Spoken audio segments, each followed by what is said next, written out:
You are listening to the Arkham Horror Book Club, a collection of the strange and the unusual, with your host Leeman Kessler here to guide you through this terrifying world. We hope to broaden your horizons while tingling your spines. Do enjoy. Leave on the lights if you must.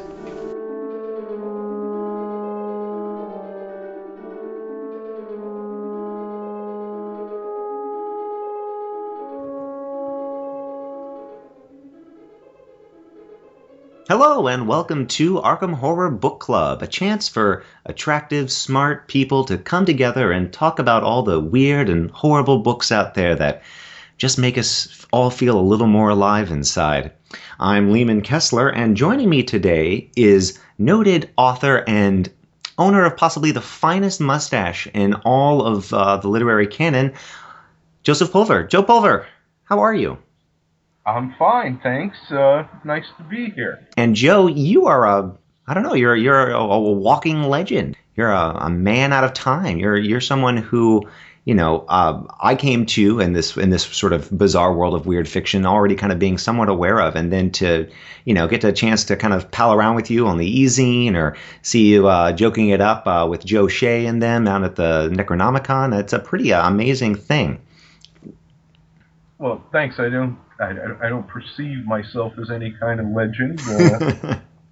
I use the other L word, lucky. Well, there's something to that. I think a lot of us depend on luck or grace or however you want to look at it. I've been, like I said, very lucky, very privileged. I fell in with Bob Price and Michael Sisko and Brian McNaughton very early. I mean, literally when I was just beginning. They were all very generous, unbelievably talented. Now, how did you fall in with them? How did that kind of work itself out? Oh well, I never intended to write. I was an avid reader since I was 5, and got my first computer, and didn't know how to use the word processing. So one winter, I was sitting there. AAA, comma, BBB, comma, CCC. Oh, there's a colon. Oh, 87, period. And I got sick of just doing that. And one day out of the blue, I started writing. And I just wrote a page. And a friend of mine came over and read it and said, "What's this?" I said, "I was just practicing how to use the word processor." And he's like, "Well, what are you going to do with it?" I said, "Nothing. It's just, instead of typing AAABBB, I decided I would type words." He's like, "Well, this sounds like it's the beginning of a book." I said, "It's just words." So he went home and I started looking at it, and it did look like the beginning of a book. So I decided to see what was on page 2 and then on page 3, and hey, can I get to page 5? Can I finish a chapter? And I worked on this, and it became my first novel, Lovecraft, Nightmare's Disciple. I decided it because at the time I was reading quite a bit of serial killer books, quite a few, and I decided to try to do a police procedural Cthulhu mythos thing. I had finished the first draft, and I had gone to a local used bookstore, and the guy had the new issue of Weird Tales, which he couldn't carry. Unfortunately. And one thing led to another when we were talking about Lynn Carter. He mentioned Lovecraft. So we began talking about Lovecraft, and he said, "Yeah, I just heard of this convention that's coming up. It's called the Necronomicon." And I'm like, "Excuse me? A convention about the works of Lovecraft?" And he showed me this little classified ad, which, as I remember, was in the back of Weird Tales. And it was for the second Necronomicon, which was in Danvers, Massachusetts. And I'm like, wow, can't believe this exists. I got to check into this. So that led me to Crypt of Cthulhu. That led me to Bob Price. Ultimately, I went to the convention and I stalked Bob Price, grabbed him in a hallway and said, "Look, I've written a Cthulhu Mythos novel. I've never written anything before. I never had any aspirations of being a writer. It's probably pretty terrible, but you are the go-to guy in Lovecraftian literature at this point. And this was in the late 90s. Okay. And I said, would you consider reading it? So he said he would, and I gave it to him, and he said, I'm really busy, so you got to give me time. So I went back home to upstate New York, and 11 months passed, and I figured he opened this huge box with it was a 400,000 word manuscript. And I figured he, read about a page and a half and he threw it in the garbage. 11 months later, my phone rang one morning. Hi, this is Bob Price. Can I speak to Joe Pulver, please? Speaking. And, this is Bob Price, and I don't know if you remember me. It's like, yeah, I remember you. And I thought, why is he calling me? What did I do this time? He said, I went away for the weekend, and I was supposed to be visiting family, but I thought, well, I'd take your book with me and try to read some because I've been very busy and hadn't had a chance to look at it. And he goes, I wound up getting in trouble because I spent the entire weekend reading your book. Oh. And I'm like, oh, okay. And he goes, would you like to hear the introduction? And I said, the introduction to what? He said, to your novel.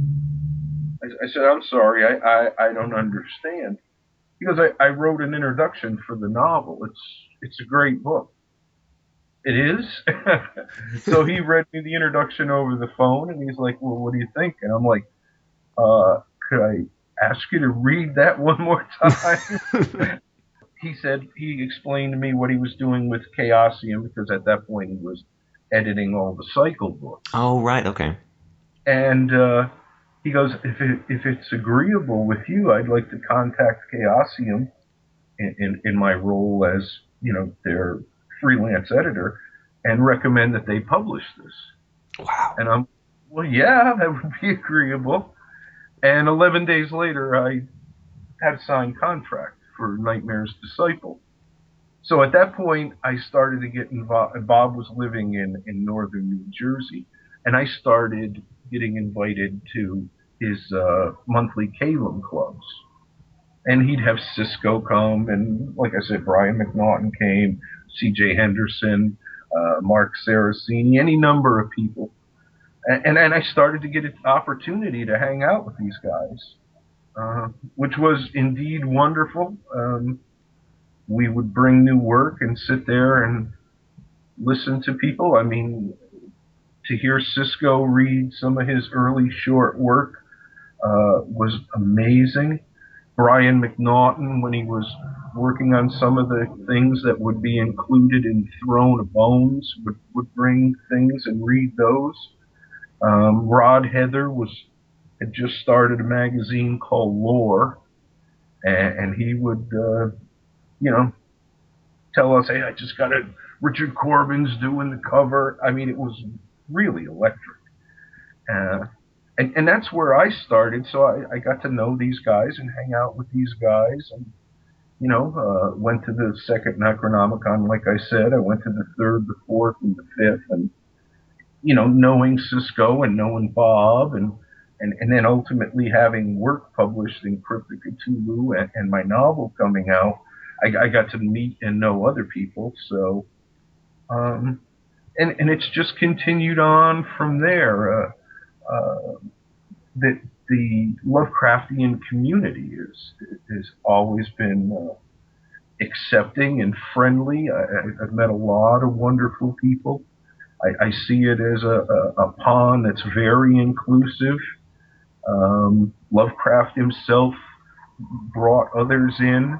I like that. I like that they played with each other's toys and were friendly about it. And I'm committed to keeping that. I value that tradition. Now it's interesting you're talking about the kind of the world of Lovecraftiana, but I think in a lot of ways you've really made your mark as the I don't know, the mayor of Carcosa, the kind of Yeah. the Mhm. air of Chambers. I mean, going through Blood Will Have Its Season. I mean, it's absolutely powerful how much you kind of distilled. Because I went through and read King in Yellow, and it is an uneven book to put it lightly. I discovered Chambers when I was young. I was 18. Oh wow, Uh, okay. I come from the same neck of the woods as Chambers. Oh really? So yeah, one evening I went to a friend. Well, one weekend I went to a friend's camp, and we played Birds records and Buffalo Springfield records, and we smoked a little weed, and we drank some beer and some whiskey, and early in the day we all passed out. Okay.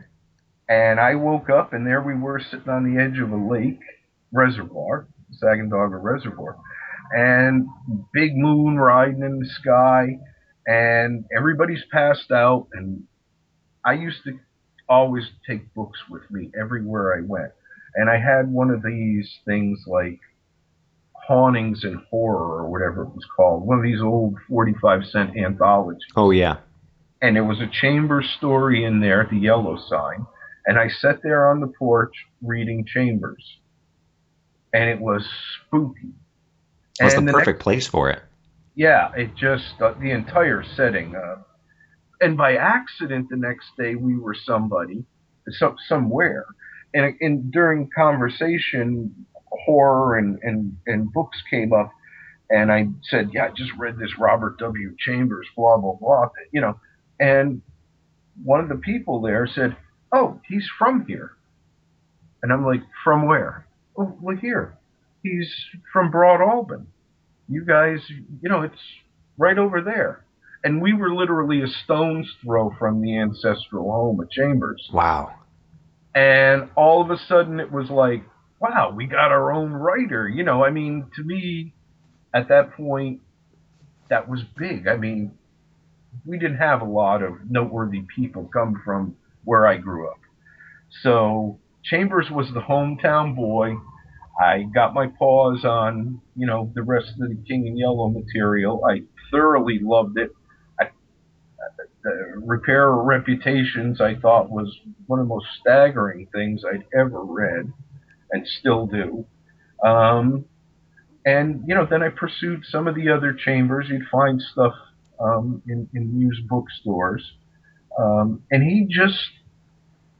it just got under my skin. Way when the first horror I came in contact with, was of course Poe, and I loved The Telltale Heart, and then it was Block, and Psycho and Jack the Ripper. Hmm. So I was really into madness, and I was also really drawn by the fact that this person who looks as normal as anyone in the universe can harbor behind that mask a monster. And that madness and mystery that's in Chambers, along with, the cosmic horror aspects, and the play itself, are what drew me and continue to um, draw me back to the work. I mean, at this point, I think I've written nearly 40 King in Yellow texts. Well, a lot of people seem to like them. Bob and ST think, what you just said, that I'm Chambers' heir, which maybe I am. But yeah, I'm an absolute freak for Chambers. I try to read everything I can by whoever writes it. Now, how do you feel Chambers and Lovecraft sort of compare and contrast to each other? Do you find that they complement each other well, or they kind of trot on each other's toes? Literarily speaking. No, no, they go along fine. Chambers takes Bier's cosmic horror, and literally, if you go back to High Eight, the Shepherd, and an inhabitant in Carcosa, there's a couple of sentences in those two texts that are everything. I mean, that's Chambers' entire foundation.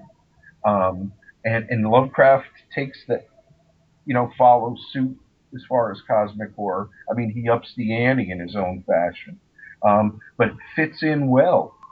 One thing I would like to mention for those who came to this in more recent years is is The King in Yellow did not influence Lovecraft at all. Lovecraft did not read The King in Yellow until late in 27. So he had done much of the creation for his pseudo mythology before he discovered, Chambers' cosmic horror. Lovecraft was, again, gone back to Bierce the same way that Chambers did. But Chambers did, in fact, with the Harbor Master, that's an influence on the Shadow over Innsmouth. Oh, okay. I mean, in the Harbor Master, it's actually, which is Chambers' story, that piece of water out there is actually called Devil's Reef. Oh, well, there you go. And the description of the creatures out there in the deeps, boy, it sure sounds like deep ones to me. Um, so yeah, Chambers did influence Howie a little bit, but not in the ways most people suspect. And they work well together. I mean, the extension of Bierce's cosmicism through Chambers and Lovecraft, they're both mining the same original source. They go in slightly different directions, but not completely, and they fit well together. So I have no trouble bringing at least Lovecraft's parts of Lovecraft's cosmicism into Chambers. Not the beasties, of course, because I'm a Chambers purist. Yes. I'm fanatical about that. Derelith hijacked Chambers' creations. He did something that I find absolutely criminal and I won't accept. And like I said, I'm a fanatic about it, a complete purist. There's plenty in those original four King in Yellow tales by Chambers for us to mine. Now, is this what Derleth did with Hastur, or what specifically are you talking about? Yeah, exactly. Hastur is not what Derelith made him, and I reject that completely. And Lovecraft told Derelith, no, it's not going to be the Hastur mythology. But then Lovecraft died, and Derelith Ran got with to it. do whatever he wanted. So, I mean, I'm thankful Derelith kept Lovecraft alive for us. But as far as what he did to Chambers' work and how he included it in the Cthulhu mythos, no, I don't buy that.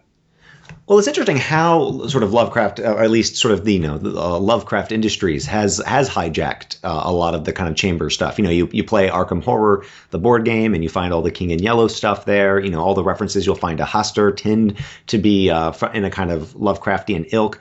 Well, I mean, do you think that's all down to Derleth, or do you think there's another reason why kind of Chambers is overshadowed in a certain way? I haven't ventured into gaming. I just never was a game player Sure. in general, any kind of game. I mean, I'm very aware of it. I have a couple of the scenario books.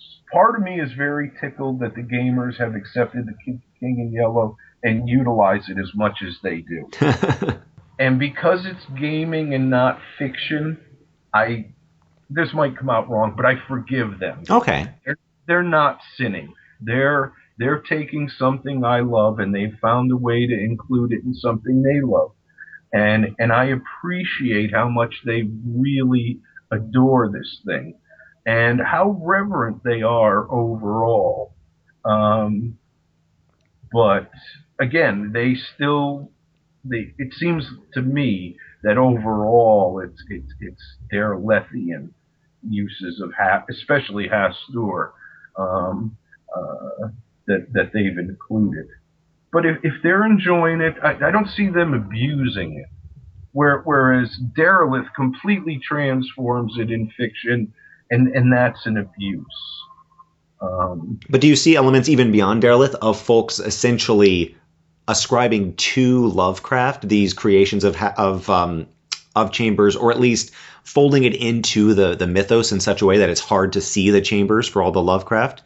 Because Chambers was more. I think Chambers was more successful in his day than Lovecraft was. Am I? Infinitely. Chambers was as big as Stephen King in his time. But he hasn't really come down to us, I feel, in the same way. No, because Chambers soon after his King in Yellow book leaves weird fiction and gets into romantic travelogues and historical romances, and then gets into his shop girl romances. They are all basically extremely forgettable. He began to write for money. Now, I have an idea why he did that, so I forgive him for that. You have to remember, Chambers was, when he was very young, he was a very talented artist. And he went to the Beaux Arts in Paris and was the youngest person to ever be premiered there. He was, as a painter, on the verge of becoming someone very big. And then he gets the letter from the States. It's like, young man, you've gone to Europe, you've sown your wild oats, it's time to come home. And this dream, lifelong dream of being a painter, is ripped away from him. And he comes home to be just a regular old guy. He pretty much stops painting. And what we get the King in Yellow stories, which I perceive as his love letter to his time in Paris. Well, even in that collection, you see that the first half has that real weird fiction feel, and the second half is all kind of bohemians in Paris, engaging in various affairs and whatnot. It's kind of jarring to folks who are expecting nothing but pallid masks and whatnot. Yeah, oh, absolutely. But and so this is his love letter of heartbreak to his dream disappearing, and it's sold. So we decide we can't paint, we will write. And his next book sells and his next book sells. Now the other thing is when Chambers was a small boy and lived upstate, he was an avid hunter, he was an avid fisherman, he loved the outdoors, he loved dogs, he loved the woods. So as his books sell, it allows him to basically spend a good part of his year upstate. And here, as an adult, he's lost his dreams of Paris and painting.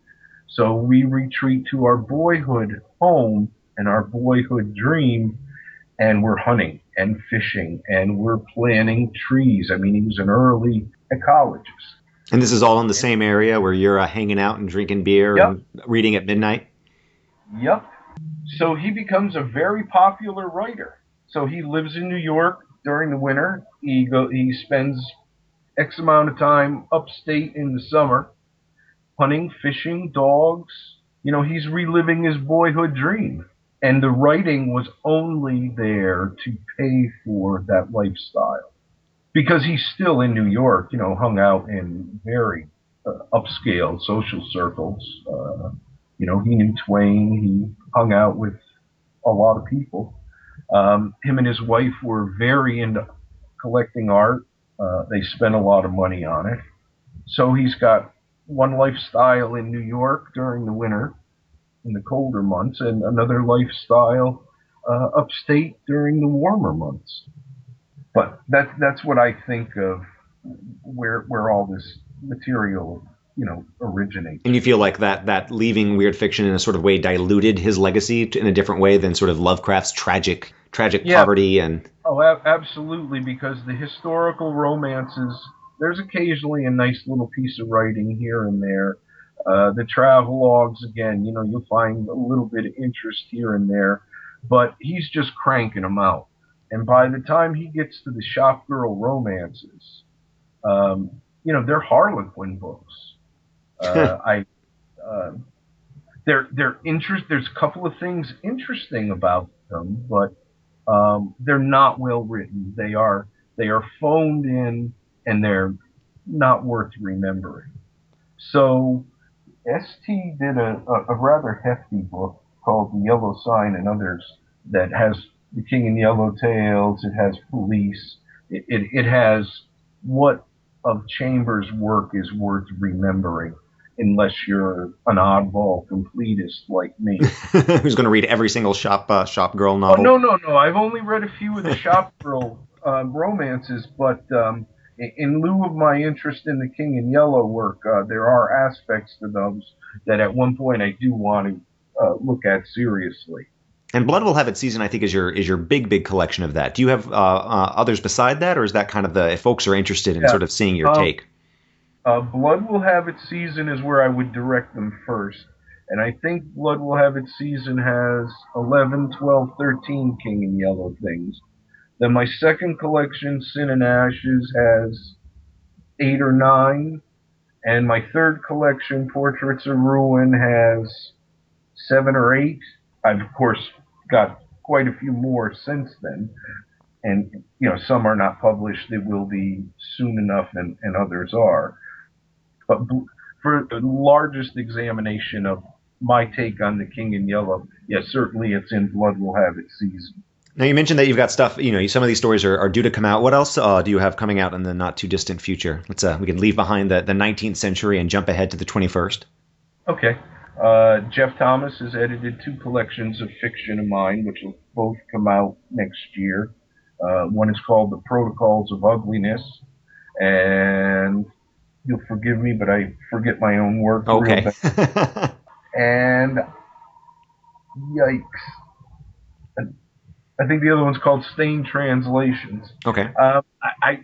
I'm very bad with remembering titles of my own work. Uh, in addition to that, I'm working on 3 new anthologies. 2 will be coming from Chaosium, and one is called The Leaves of a Now, Necronomicon. yeah, this sounded really fascinating. Can you go into this a little bit more?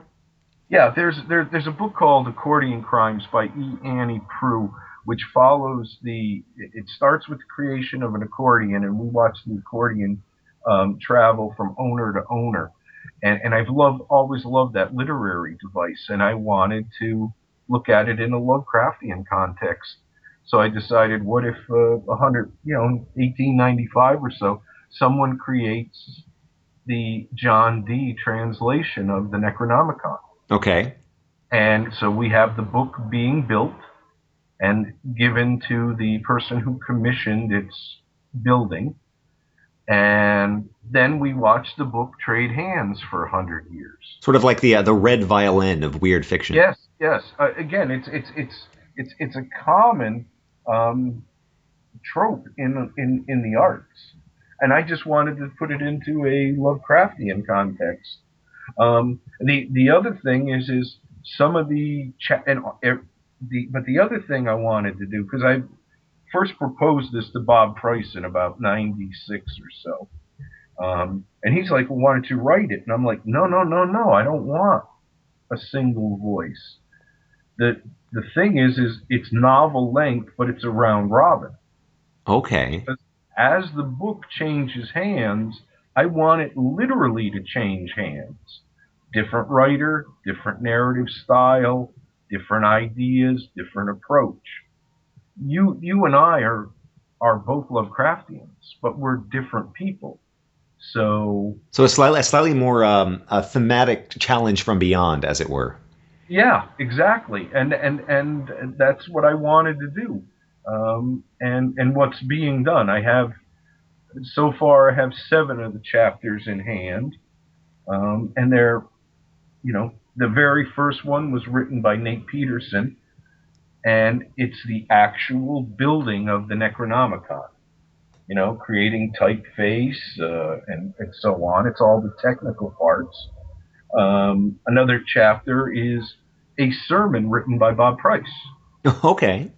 I mean, the book it's now in the 40s, and we have this Southern Baptist type of preacher who's gotten his hands on the Necronomicon. So Bob wrote a sermon about what this book is. It's traveling. The book will pretty much travel the world, or a bunch of chunks of the world. Cody Goodfellow's writing one chapter. Allie Bird is writing another chapter. Michael Griffin wrote a chapter. Um, it's a mixture of different narrative voices and different stories.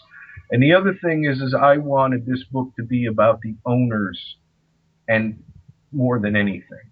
Yeah. So this each chapter is about the owner while they possess the Necronomicon. They may not They may utilize the Necronomicon. It may take them into Lovecraftian territory, or perhaps they don't. But it is the Necronomicon is just the transport system. That sounds really fascinating. Do you have an idea when that should be available? Yeah, before Necronomicon next year. Oh, great. It's coming from Chaosium. That's coming along fine. And the other Chaosium release that'll come out before that in the spring is called Cassilda's Song. And this will be all new King in Yellow material by women. Oh, okay. We've often, the Lovecraftian community has often been accused of an old boys school, and I'm vehemently opposed to closing the doors. The more diversity we have in writers, the richer as readers will be. Oh, definitely. And there is not enough King in Yellow material written by women to suit me. So I wanted it. And we go back to Chambers. It's called Cassilda's Song. I just always thought that would be the perfect title for a book of King in Yellow material by women. And so I'm actively working on that, and that will come out in the spring. Great. Well, that all sounds really good. It sounds like you're keeping busy. You're not going to have to resort to shop girl novels anytime soon. Although, you know what, Joe, I think there's enough folks out there who might be interested in your take on a shop girl novel, so you might consider it. Oh no, it's one of my little fantasies is to take King in Yellow and plug it into a shop girl novel. It wouldn't read like a Chambers shop girl novel, of course, but it's something I'd like to do. I'm just waiting for the right plot to hit me. That's all. See, now I have this vision of, a bunch of you guys, secretly submitting a bunch of stealth weird fiction to Harlequin to see how much of it gets out there, disseminates, takes over. Suddenly there's a whole new branch of their various subgenres in that romance world. Well, yeah, they do have that paranormal romance stuff. See, you guys can take that over. Yeah. Rescue it from Scottish vampires. Yeah, that would be fun, perhaps. the pallid line of Harlequin. Yeah. Absolutely. Well, that sounds great. That sounds like you've got a lot coming out and a lot for folks to look forward to. So I guess the last thing of real import is what's the Stephen Strange movie going to look like? What does it need to look like to be true, to be honest to its source material? Ditko, and Ditko. Oh yes. We need Clea. I mean, let's face it. Clea is the sorceress supreme of the Dread dimension. Okay. So she's Strange's equal. So we need, and probably, Marvel needs women at this point.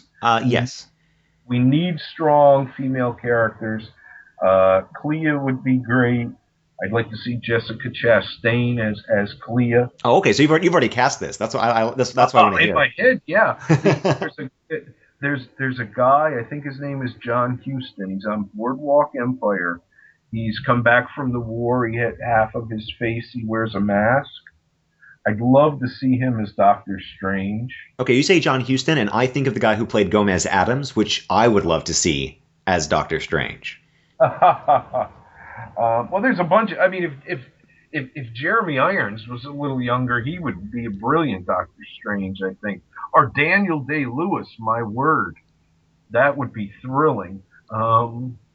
I certainly hope we're going to have Mordo in there. Okay. But if there's no Dormammu, I'll boycott the movie. And I would like at least something set up so we'd see Nightmare down the road. I always liked Nightmare. And who do you like to direct? Who do you think could capture the essence of Strange? They already have a director. The guy who directed the Exorcism of Emily Rose. Oh, okay. So he's done horror, and I enjoyed that film. It's not a great film, but I enjoyed it. There's a lot of straight drama in there, which hopefully Strange will include a lot of drama. I mean, I love the superheroics. But I think what's most engaging about these films is the drama. Well, and I feel like with Strange, there's such a risk for it to turn into such a kind of like a CG love fest. I mean, the minute you kind of open up that Yeah, kind of weird, miraculous world as opposed to the kind of the super science, although it's still problematic in the super science, I think you can, I don't know, fall into just making everything sparkly and I don't know, lose that I don't know, that inner charm that comes from it. I almost would want to see Doctor Strange as like a low budget independent film. You know, like I feel like something just quiet and intimate would capture it. right. And I'm hoping whatever script Marvel comes up with, they realize, and we look at a quieter film, a more philosophical film. We look at a film about um, loss, about ego, about greed, about what's worth saving. I mean, we look at who Strange was originally and what he lost and what he gained after meeting the Ancient One and being trained. That's where I'd like to see the focus.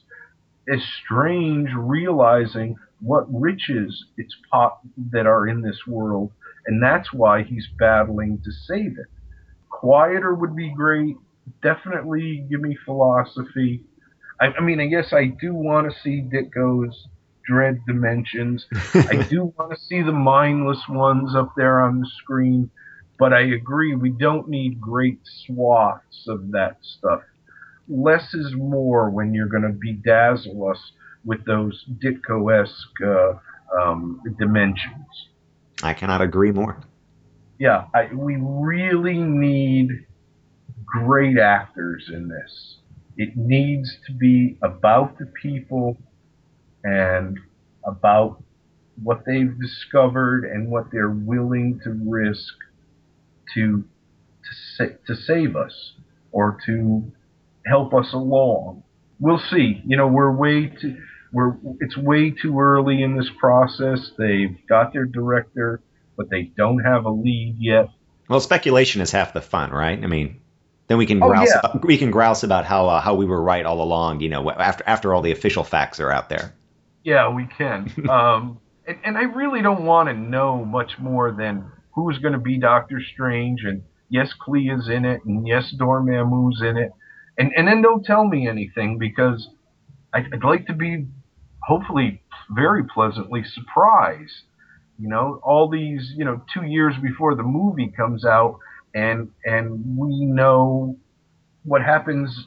To set up the third act. I'm Oh not yeah, interested. well all the leaking that happens and how that's become part of the PR campaign. Yeah, I agree. I sort of like the just give us a nice mystery to build off of and go from there. Yeah, I mean, in the old days, like when the first Alien came out, it's like there's a little picture in the paper, and you see in space, no one can hear you scream, and you don't know anything else till you put your butt in the seat. That is, you know, Tantalizing. wonderful. I don't want to know the punchline beforehand. Indeed. Well, I think we've reached the punchline of this. This has been absolutely wonderful. If folks are interested in finding you online, what's the best place they can go? I'm on Facebook as Joe Pulver. That's where I am most of the time. I also have a site called thisyellowmadness.com, I believe, which, this, Joe's done this, Joe's done that, yawn.